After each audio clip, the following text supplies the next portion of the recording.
Olá, meus irmãos e irmãs, sejam bem-vindos ao canal Vinícius Siqueira.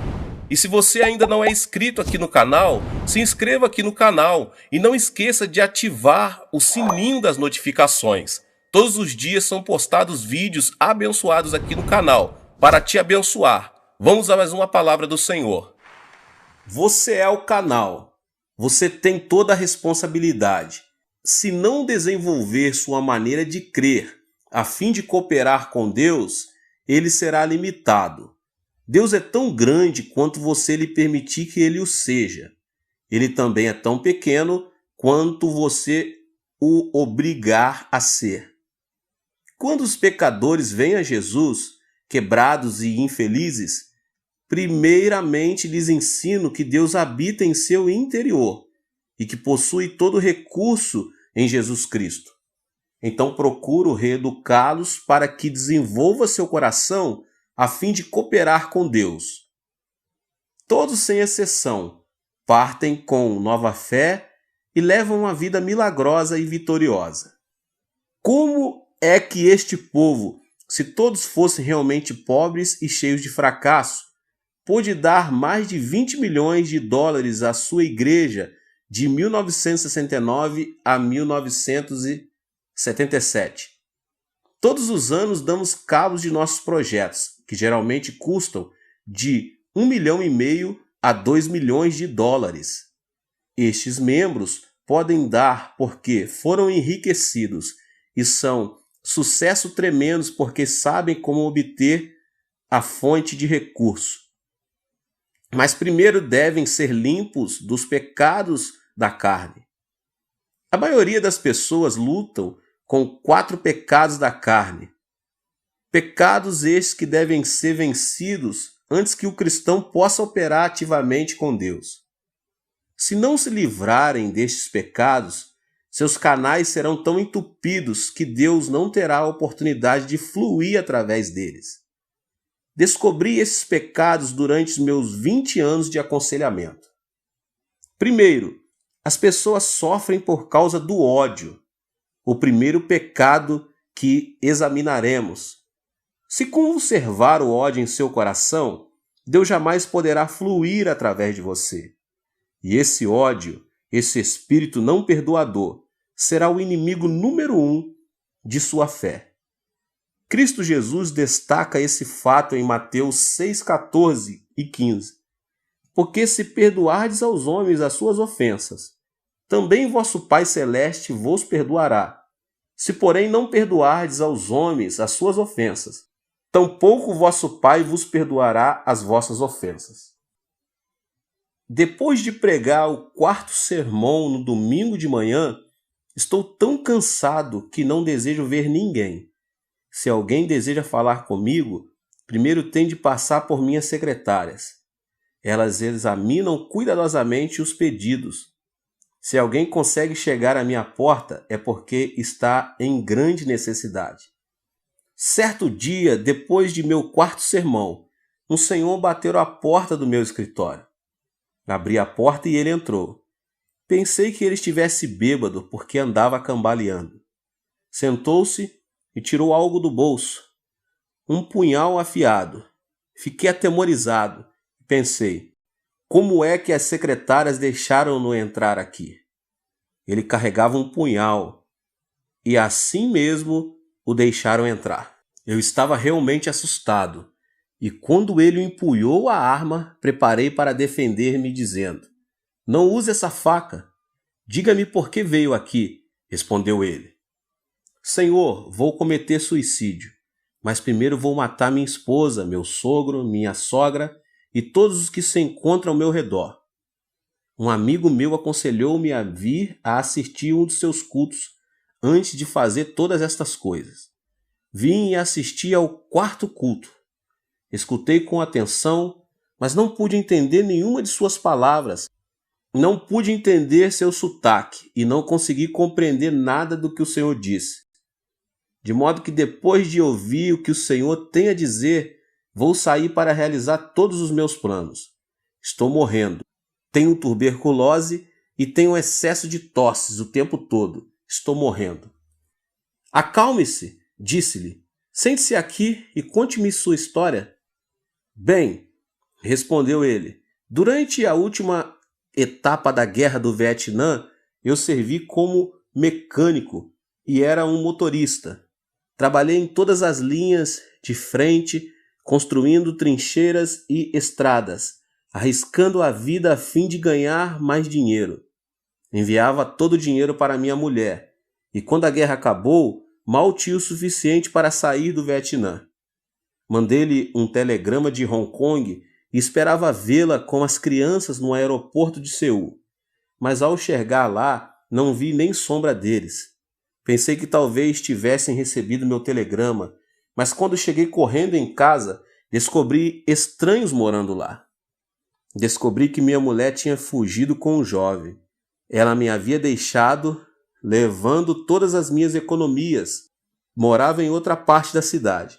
Fui até lá e implorei-lhe que voltasse para mim. Ela se negou terminantemente. Fui ver meu sogro e minha sogra a fim de expor-lhes o caso. Deram-me $40 e me expulsaram de sua casa. Em menos de uma semana eu tinha um ódio ardente em meu coração e comecei a vomitar sangue. Agora a tuberculose acaba comigo rapidamente e não tenho esperança alguma. Vou destruí-los um por um. Então matarei a mim mesmo depois. Cavalheiro, disse-lhe eu, essa não é a maneira de fazer vingança. A melhor maneira de se vingar é encontrar um novo emprego, construir um lar mais lindo e melhor e mostrar a ele do que você é capaz. Desta maneira você realmente poderá vingar-se. Mas matá-los e depois matar a si mesmo não lhe trará satisfação alguma. Odeio-os, clamou ele. Enquanto os odiar, vai destruir-se, disse eu. O ódio destrói mais a pessoa que odeia do que aos outros. Por que você não experimenta Jesus? Perguntei. Quando Jesus entra em seu coração, todo o poder de Deus vem e habita em você. O poder de Deus fluirá através de você. Deus o tocará, o curará e restaurará a sua vida. Você poderá construir sua vida e isso seria vingança verdadeira contra seus inimigos. Enviei-o à montanha de oração, onde ele aceitou a Jesus Cristo como seu salvador pessoal. Contudo, ele não podia perdoar de todo a sua esposa. Pedi-lhe, pois, que bendizesse sua esposa. A melhor maneira de perdoar sua esposa é bendizê-la. Abençoe-lhe o espírito, alma, corpo e vida. Ore para que Deus abra as portas dos céus e derrame bênção sobre ela. Não posso abençoá-la, exclamou ele. Não a amaldiçoarei, porém não a bendirei. Respondi, se não a abençoar, não será curado. Ao abençoar, as bênçãos começam em você. Você vai aproveitar mais de suas bênçãos do que ela. Temos um ditado que diz, se deseja sujar o rosto dos outros com barro, terá primeiro que sujar suas mãos. De modo que, se amaldiçoar sua mulher, a maldição primeiro tem que sair de sua boca e você será amaldiçoado primeiro. Mas se abençoar sua esposa, a palavra de bênção procederá de seu coração, saindo-lhe pela boca e você será abençoado primeiro. Assim sendo, vá em frente e bendiga-lhe. Ele começou a abençoá-la, a princípio por entre os dentes, e orou, ó Deus, abençoa minha mulher, abençoa e dá-lhe a salvação. Ó Deus, dá-lhe a bênção. Ele continuou a bendizer-lhe e em menos de um mês foi completamente curado da tuberculose e sua vida foi transformada. O poder de Deus começou a emanar dele e sua face brilhava. Ao encontrá-lo um mês mais tarde, ele exclamou excitadamente, ó pastor Cho, regozije-me no Senhor. Louvo a Deus porque agora realmente aprecio de verdade a minha esposa. Foi por ela ter me deixado que encontrei Jesus. Oro por ela todos os dias. Renovei minha licença para dirigir tratores. Tenho um novo emprego. Estou construindo um novo lar e espero que minha esposa volte para mim. Este homem louvava ao Senhor. Ele construía sua vida através do poder de Deus que tinha começado a emanar de sua vida. Ele estava curado de espírito e corpo. Se não se livrar de seu ódio, não poderá entrar em contato com o Senhor. Quando você sair a pregar o Evangelho, deve ajudar as pessoas a compreender isto. Certo dia, uma professora veio ver-me. Ela era a diretora de uma escola e sofria de artrite. Tinha ido a todos os hospitais, mas não tinha sido curada. Impus as mãos sobre ela, orei e repreendi a doença, gritei, fiz tudo o que podia, mas Deus não a tocou. Muitas pessoas tinham sido curadas na igreja, mas a despeito de tudo, ela não era curada. Afinal, comecei a desistir. Mas certo dia o Espírito Santo me disse: não grite, ore e repreenda. Não posso fluir através dela, porque ela odeia o ex-marido. Eu sabia que ela se tinha divorciado 10 anos antes. Então, enquanto ela estava sentada à minha frente, eu disse: irmã, por favor, divorcie-se do seu marido. Ela olhou para mim e disse: pastor, o que o senhor quer dizer com divorciar-se de meu marido? Nós estamos divorciados há mais de 10 anos. Não, estou, respondi-lhe. Oh, sim, insistiu ela. Sim, respondi, é claro que estão, legalmente. Mas mentalmente você nunca se divorciou dele. Você o amaldiçoa todas as manhãs. Todos os dias você o amaldiçoa e odeia. Em sua imaginação, nunca se divorciou do seu marido. Em sua mente ainda vive com ele. E esse ódio está lhe destruindo e secando-lhe os ossos. Por causa disto, sua artrite não tem cura. Médico algum pode curá-la. Retorquiu ela. Mas ele causou-me tanto prejuízo. Quando me casei com ele, ele nunca arrumou um emprego. Esbanjou todo o meu dinheiro, destruiu minha vida e depois foi viver com outra mulher. Como é que posso amá-lo? Respondi. Amá-lo ou não é problema seu. Mas se não o amar, morrerá de artrite. A artrite somente será curada pelo poder de Deus. O poder de Deus jamais cairá do céu como um meteoro a fim de tocá-la e curá-la. Não, continuei. Deus habita dentro de você. Ele vai emanar de seu interior e curá-la. Mas seu ódio impede o fluxo do poder de Deus. Por favor, comece a bendizer seu marido. Bendiga seu inimigo e faça bem a ele. Então aprenderá a amá-lo e criar um canal pelo qual o Espírito de Deus vai fluir e tocá-la. Ela tinha o mesmo problema do homem que sofria de tuberculose. Chorando, ela disse: não posso amá-lo. Pastor, por favor, perdoa-me. Não o odiarei, mas não o amarei. Você não pode parar de odiá-lo se não o amar, respondi. Veja seu marido através da imaginação. Toque-lhe e diga-lhe que o ama e o abençoe. Uma vez mais, ela relutava, de modo que fiz uma oração por ela. Ela chorava mordendo os dentes, mas afinal começou a sentir amor por ele e, orando, pediu a Deus que o abençoasse, que o salvasse e que lhe desse todas as boas coisas. O poder de Deus começou a fluir através dela e ela foi tocada. Em menos de 3 meses foi libertada da sua artrite. Sim, Deus habita em você, mas se você não se livrar do ódio, esse inimigo, o poder de Deus não poderá fluir por seu intermédio. Muitas pessoas vivem o temor. É nossa responsabilidade como cristãos ajudar essas pessoas a livrar-se deste medo, o segundo pecado neste grupo de 4 que estamos falando. Também já sofri de tuberculose. Sofri de tuberculose porque estava constantemente vivendo sob o temor da tuberculose. Na escola secundária, eu tinha uma aula na qual devia lidar com garrafas de álcool, com ossos e intestinos humanos. A simples vista dessas garrafas enchia-me de pavor. Certa manhã, o professor de biologia falava sobre a tuberculose. Naquela época não havia remédios miraculosos, e o professor disse que se contraísse tuberculose estaríamos perdidos, e nossos intestinos teriam a aparência do que estavam naquelas garrafas, para o resto de nossa vida.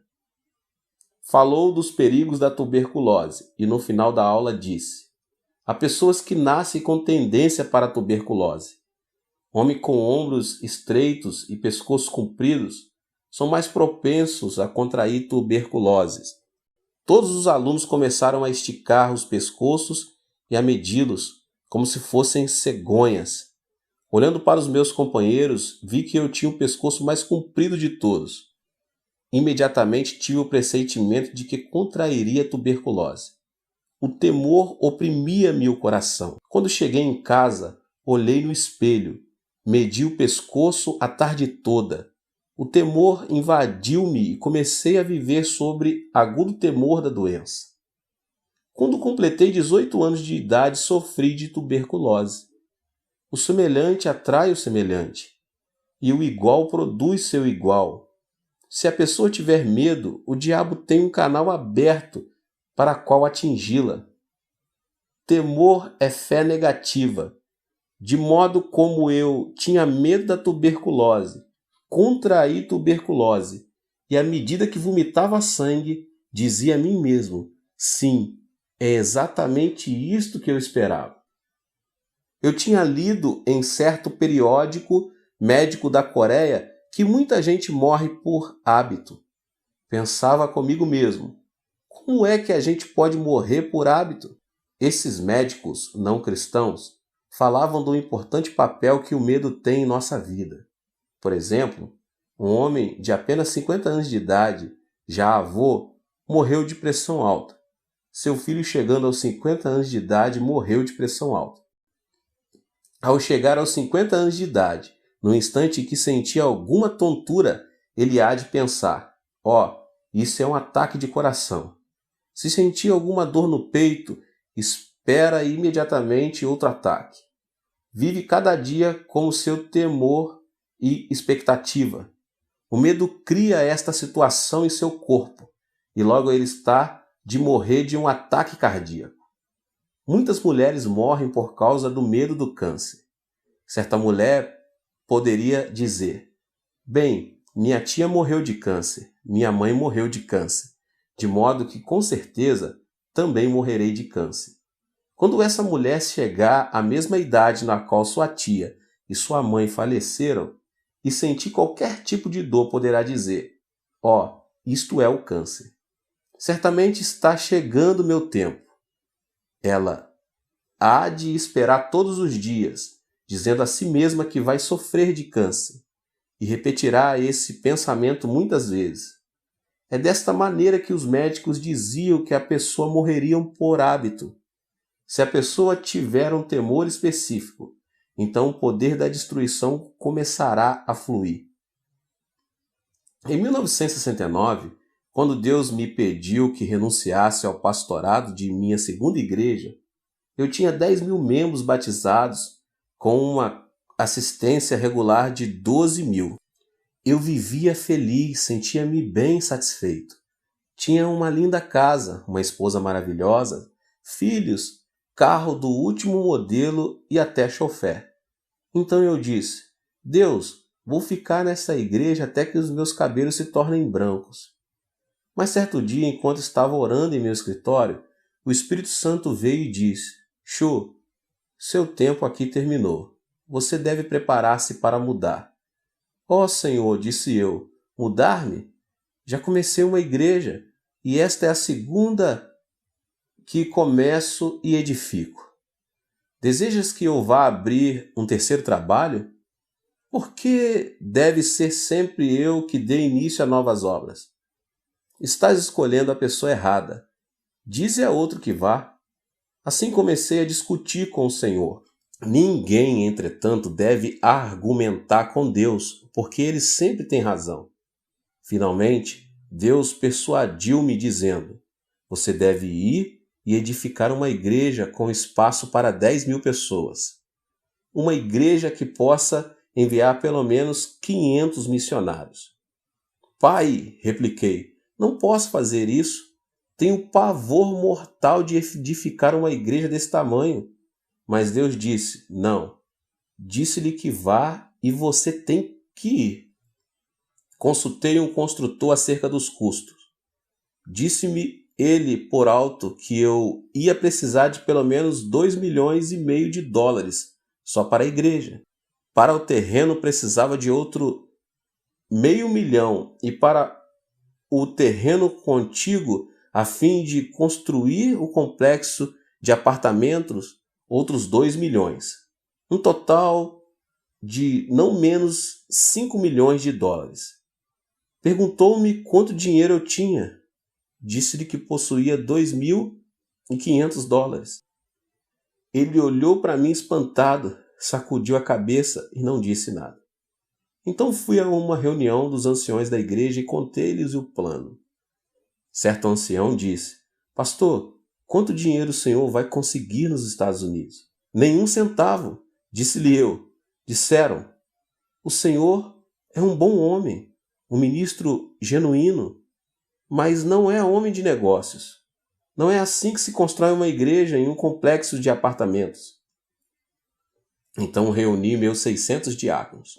Quando lhes contei o plano, começaram imediatamente a agir como coelhos assustados, como se eu fosse impor-lhes um tributo de sangue.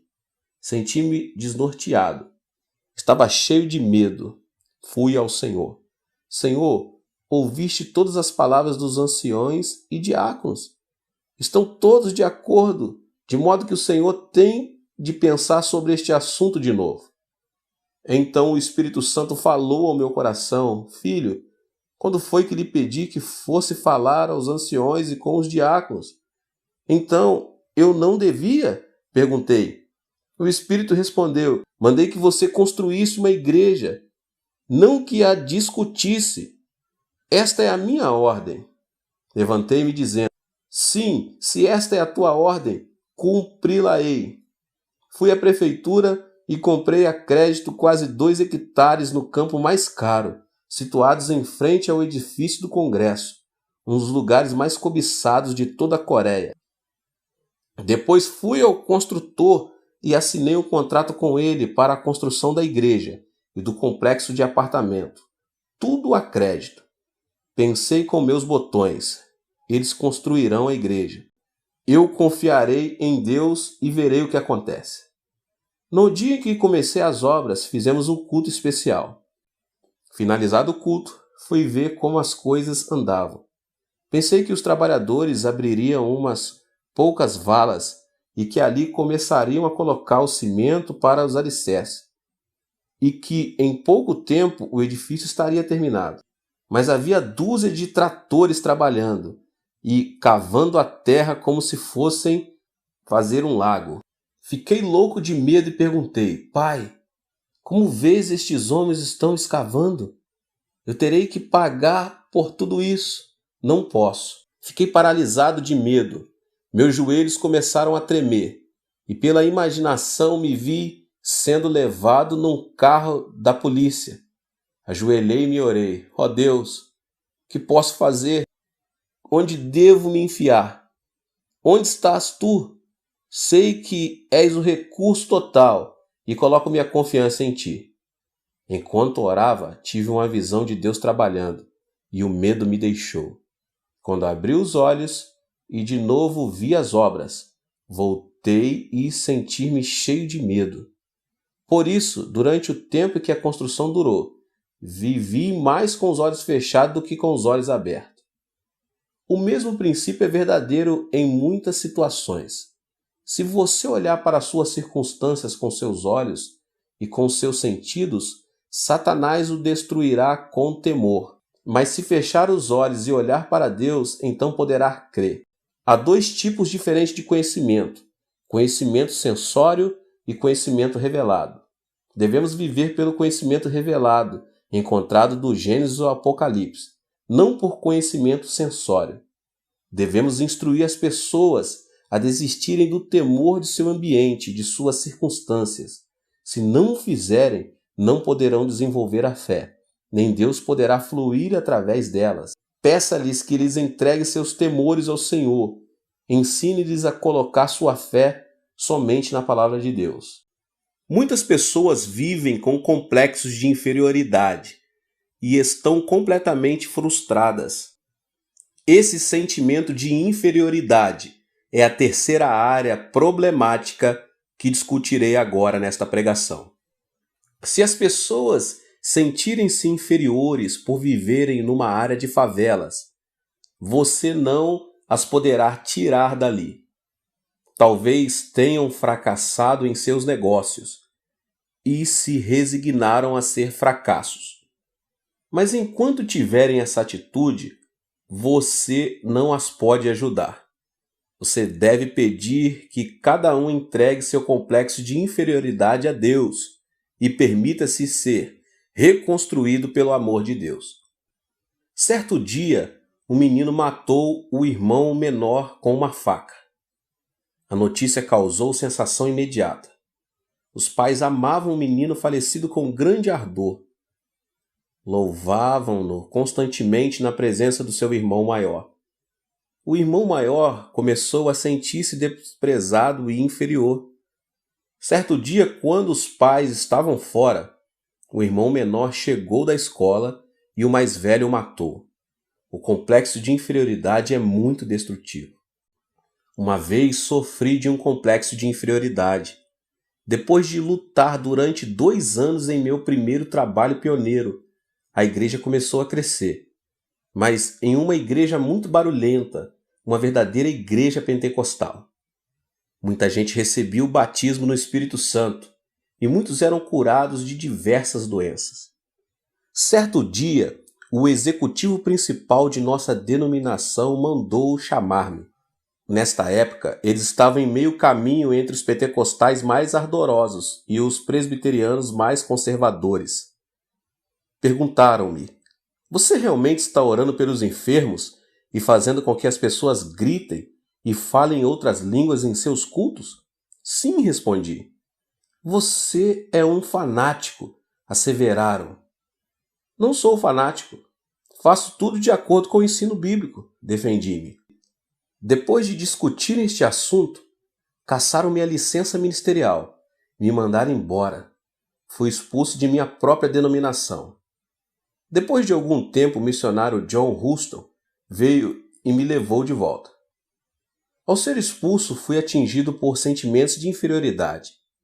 Esse complexo de inferioridade produziu em mim um sentimento de destruição. Foi-me difícil sair dessa situação.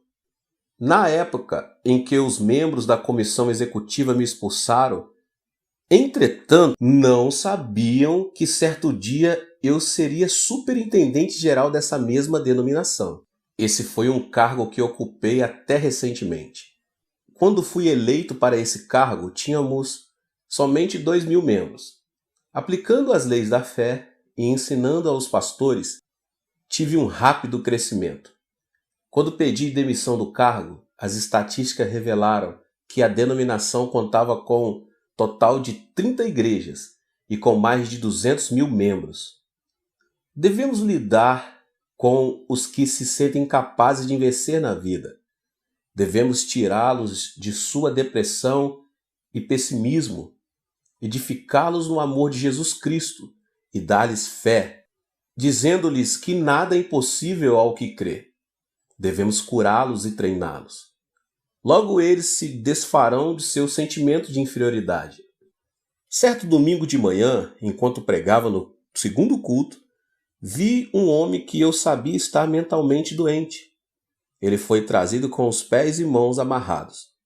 Nesse dia, estávamos fazendo compromisso para terminarmos com êxito a 5ª etapa da construção. Muitas pessoas estavam preenchendo cartões de compromisso. Quando esse homem recebeu um cartão, ele o preencheu com a quantia de $100. Sua esposa riu quando os diáconos passaram para recolher as ofertas. Não acredite nele, disse ela. Ele está doido. Mas depois do culto, quando o fui ver, ele estava completamente curado pelo poder do Espírito Santo. Estava de novo em perfeito juízo, plenamente consciente do que fazia e dizia. Tinha sofrido de um profundo complexo de inferioridade. Explicou: eu tinha uma fábrica de fertilizantes, mas fui à falência. Fiquei tão preocupado que perdi a razão. Então, levaram-me para um hospital psiquiátrico, onde recebi uma série de eletrochoques.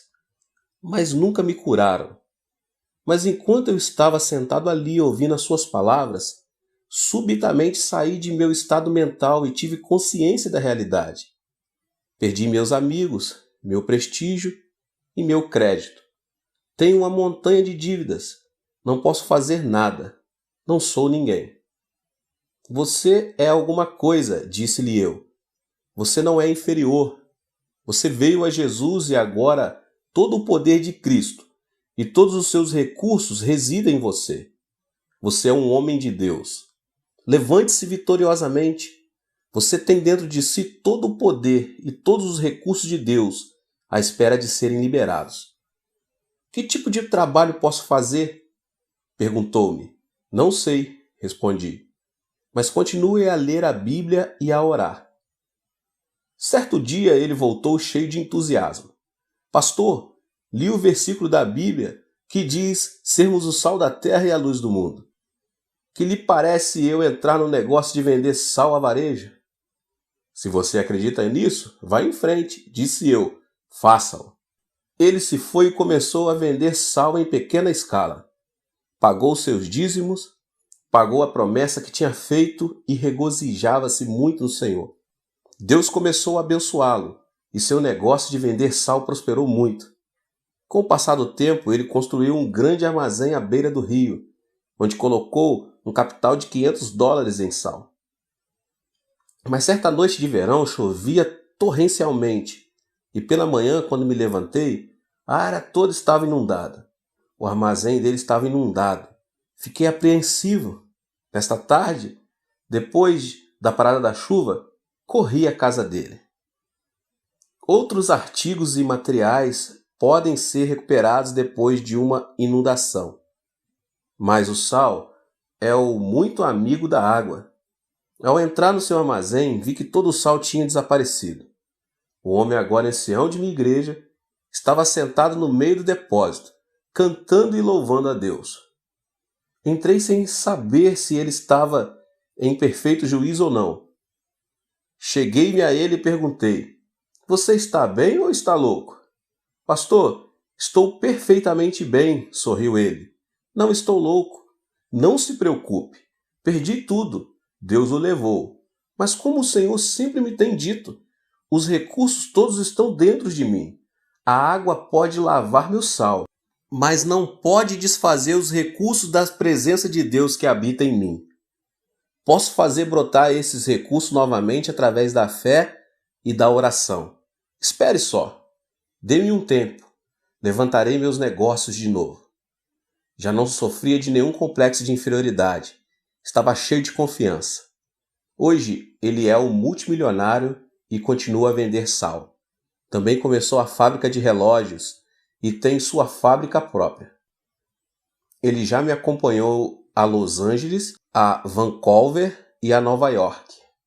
Recentemente fez uma viagem à Europa. Este homem é somente um exemplo de como podemos ajudar as pessoas a se livrarem de seus sentimentos de inferioridade, dando ênfase a todos os recursos de Deus que eles estão à disposição.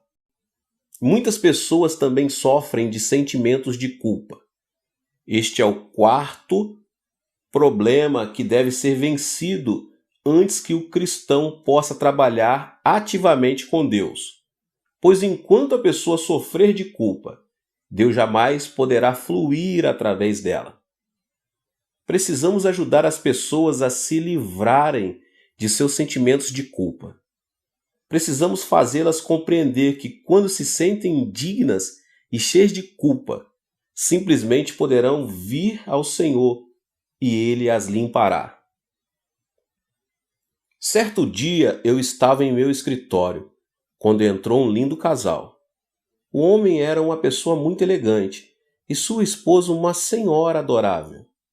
Embora essa adorável senhora tivesse mais ou menos 30 anos de idade, parecia velha, emaciada e quase nem podia abrir os olhos. O marido disse: Pastor, minha mulher está morrendo. Já tentei tudo: psicologia, psiquiatria e todos os médicos, remédios imagináveis. Sou rico, já gastei milhares e milhares de dólares com ela. Mas os médicos não puderam fazer nada. Agora desenganaram-na. Ouvi dizer que o Senhor realmente tem ajudado muita gente e que muitos foram curados por seu ministério. Disse-lhe que tudo isso era verdade e olhei para ela procurando o discernimento e a sabedoria de que ela precisava nessa situação. Orei silenciosamente.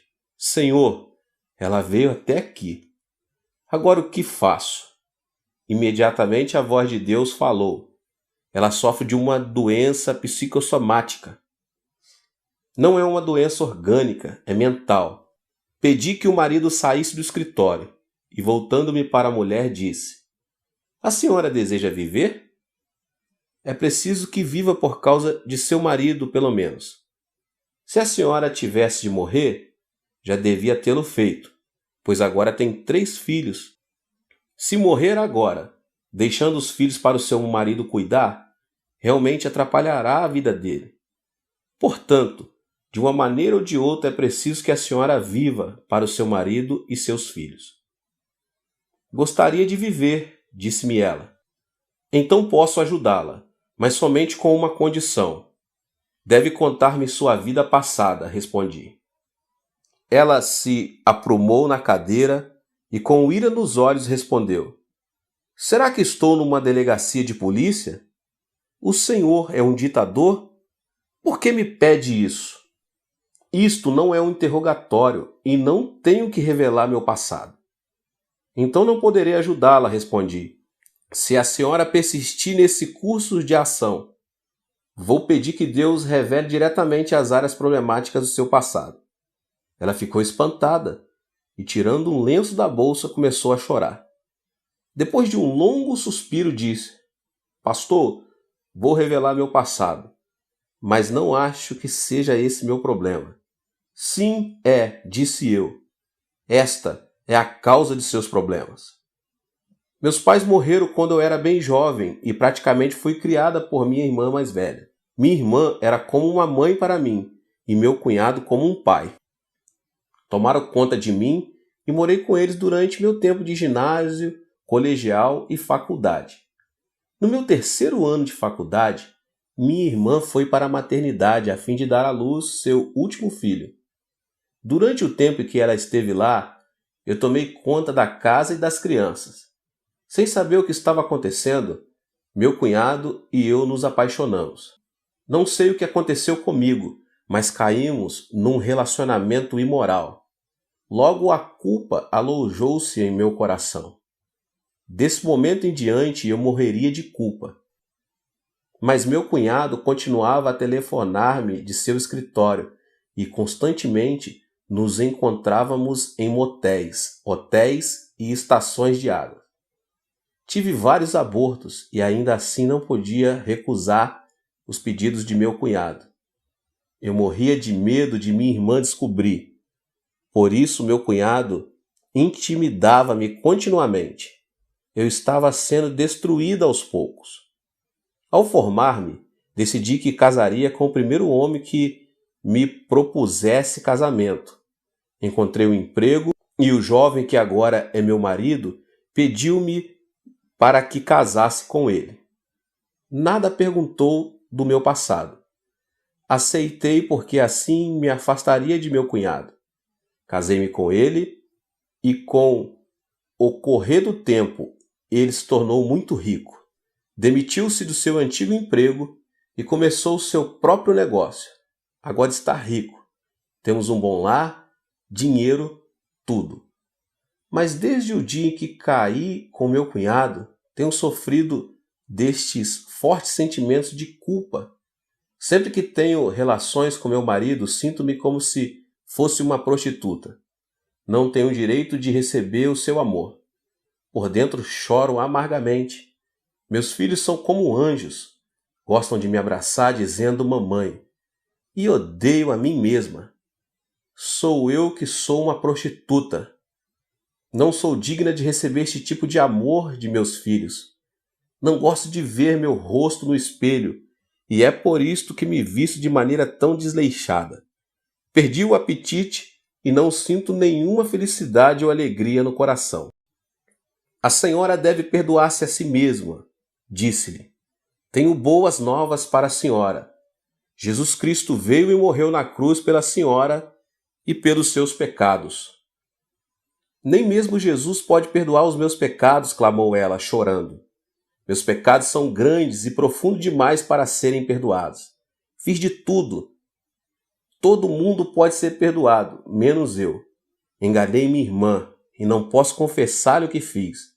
Isso prejudicaria sua vida toda. Indaguei silentemente. Senhor, como posso ajudá-la? Tens de ajudar-me.